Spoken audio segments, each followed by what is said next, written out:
Bien. Bonjour. Alors vous avez à peu près 15 minutes pour nous présenter votre travail lié au module recherche opérationnelle et qui traite plutôt la théorie des graphes. Allez-y.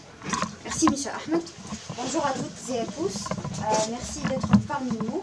Nous sommes Urban Experience, l'équipe de Urban Experience. Je vous présente Hatem Salah, Mahdi Bouhdida et moi-même Maïsen Lijmi. Alors, qui sommes-nous? Urban Experience, en fait, nous sommes une start-up. Le but de notre activité, c'est un but touristique. Alors, en 2020, selon les prévisions de l'Organisation mondiale du tourisme, il y aura près de 300 millions de voyageurs de voyages de jeunes, pardon. Donc, les voyageurs jeunes, c'est une mode qui a envahi le monde. Quelles sont les attentes de ces jeunes? Ils cherchent la qualité, la liberté et l'autonomie, la découverte, l'aventure, en allant vers d'autres pays. Le budget de ces jeunes, c'est dépenser moins de 30 euros. Alors, notre cible, c'est les personnes dynamiques à budget réduit. Alors, on a sorti une idée de faire un tour urbain à vélo. Notre prototype pour ce projet-là, c'est Berlin. Pourquoi Berlin? C'est une ville à multiples facettes, un bouillon de culture, riche de monuments historiques. La quantité et la qualité de son architecture, on trouve l'architecture moderne, l'architecture gothique. C'est une ville écolo, donc on peut utiliser un voyage organisé en vélo et il y a une variété d'espaces verts. L'étude de faisabilité. Voilà le trajet qu'on a trouvé. Donc on a 8 sommets, il s'agit d'un cycle. Mes collègues vont vous expliquer davantage plus tard. De topographie des terreurs vers German Spy Museum. Le trajet à vélo va prendre 3 minutes plus 40 minutes de visite dans le musée. De German Spy Museum vers Gendarmenmarkt, ça va prendre 6 minutes à vélo plus 20 minutes de marché. De Gendarmenmarkt vers le palais de Reichstag, ça va prendre 5 minutes à vélo, plus 40 minutes de visite au château. Du palais de Reichstag vers la porte de Brandenburg, ça va prendre 8 minutes à vélo, plus 20 minutes de visite dans l'église. Et du palais de Reichstag vers Checkpoint Charlie, c'est un musée, ça va prendre 8 minutes à vélo, plus 40 minutes de visite dans le musée. Et de Checkpoint Charlie vers Berliner Dom, ça va prendre 7 minutes à vélo, plus 10 minutes de visite dans le gate. Et finalement, de Berliner Dom vers Berlin Tower, ça va prendre 8 minutes à vélo, plus 30 minutes de visite. Pour le coût et les tarifs, je vais céder la parole à mon collègue Hatem Salah. Alors, avant d'attaquer la partie du coût et des tarifs, on va tout d'abord vous expliquer les hypothèses qu'on a mentionnées avant l'élaboration de ce prototype. Donc, on a considéré que les vélos sont disponibles partout en Berlin. On a limité la durée de visite des musées et des autres sites à 40 minutes maximum. Et dans le but d'optimisation de notre solution, on a éliminé quelques relations entre les sommets.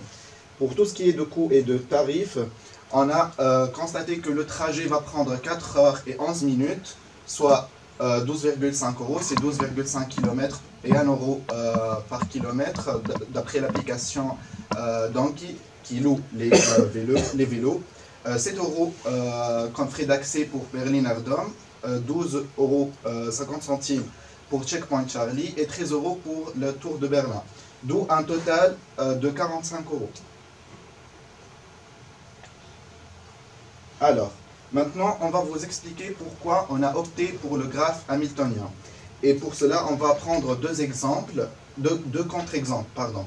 On va commencer avec l'algorithme de Dijkstra. Pourquoi on n'a pas utilisé l'algorithme de Dijkstra? En fait, dans le cas de cet algorithme, le but est de trouver le plus court chemin en négligeant la condition de toucher tous les sommets. Pour A étoile aussi, c'est le même principe que Dijkstra, mais c'est un algorithme plus performant et plus rapide qui peut fonctionner même en millisecondes, mais le souci d'élimination de certains sommets persiste. Donc, on a choisi par suite le graphe hamiltonien qui permet de passer par tous les sommets une seule fois en créant un cycle. Donc, on a trouvé un autre problème. On a éliminé l'objectif de minimisation de la durée et de la distance. D'où on a pensé à l'optimisation de notre matrice d'adjacence en éliminant quelques relations entre les sommets pour minimiser la distance. Je vous donne un exemple. On a par exemple un sommet qui est très éloigné des autres, mais qui est proche d'un ou de deux sommets. Donc on a éliminé les relations avec les autres sommets dont la distance est plus grande, et on a gardé aussi la condition pour appliquer le graphe hamiltonien, c'est que le degré de chaque sommet doit être supérieur ou égal à la moitié du nombre de sommets. Donc c'est la combinaison qu'on a fait, et je vais céder la parole maintenant à Mahdi pour mieux vous expliquer l'algorithme. Merci. Alors voici une petite visualisation du trajet sur Google Maps. Comme on peut voir, c'est pas vraiment facile à comprendre, mais on va passer à la page suivante. On va voir.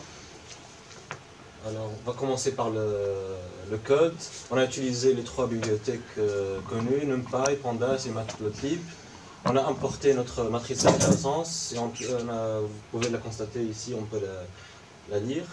Après, on a essayé de nettoyer les variables. On a introduit des colonnes qui comportent les noms de chaque point, de chaque sommet. Après, on a utilisé la bibliothèque Folium pour pouvoir visualiser les sommets, les différents sommets sur une carte géographique. Et on a commencé à travailler là-dessus. On a appliqué le théorème hamiltonien. On a vérifié que c'est un graphe hamiltonien. On a dessiné le graphe avec NetworkX. Puis, voici le code hamiltonien, qui est une classe de graphe qui comporte plusieurs fonctions qui vérifie que chaque sommet, qui utilise une boucle itérative, qui vérifie que chaque sommet qu'il est en train de traiter, il est adjacent au précédent et qu'il n'est pas dans la liste précédente. Alors, on peut voir ici, voici la solution. Et